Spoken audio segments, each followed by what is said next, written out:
రాజేంద్రనగర్లో రెచ్చిపోయిన దుండగులు. పిఎన్ఆర్టీ కాలనీలోని ఓ ఇంట్లోకి చొరబడ్డ దొంగల ముఠ. ఇంట్లో ఉన్న దంపతులకు కత్తులు చూపించి బెదిరించి 6 తులాల బంగారం, 2 సెల్ ఫోన్లు లాక్కెళ్లిన దుండగులు.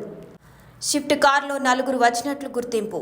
రాజేంద్రనగర్ పోలీసులకు ఫిర్యాదు చేసిన దంపతులు. సీసీ కెమెరాల్లో రికార్డైన దృశ్యాలు.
రాజనగర్ పిఎస్ పరిధిలో ఉన్నటువంటి పిఎన్టీ కాలనీలో ఉదయం అందాజ 9:29 ప్రాంతంలో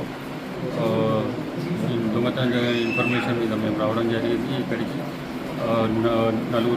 5 వ్యక్తులు వైట్ కలర్ షిఫ్ట్ డీజిల్ కార్లో వచ్చి 4 వ్యక్తులు ఇంట్లోకి ప్రవేశించి ఇంట్లో ఉన్నటువంటి మహిళను కత్తి చూపి బెదిరించి అల్మారీలో రూమ్లోకి తీసుకెళ్ళి అల్మారీలో ఉన్నటువంటి అందాజా 6 తులాల గోల్డ్, 20 తులాల సిల్వర్ మరియు 20,000 క్యాష్ తీసుకొని పారిపోయినారు. వారి గురించి మేము క్లూస్ టీమ్ రప్పించడం జరిగింది. ప్లస్ అన్ని స్పెషల్ టీమ్ ఫామ్ చేసి ఇన్వెస్టిగేషన్ చేస్తున్నాం. Thank you. Hi everybody, this is Kiriti Damaraju. Like, share and subscribe to Saira TV.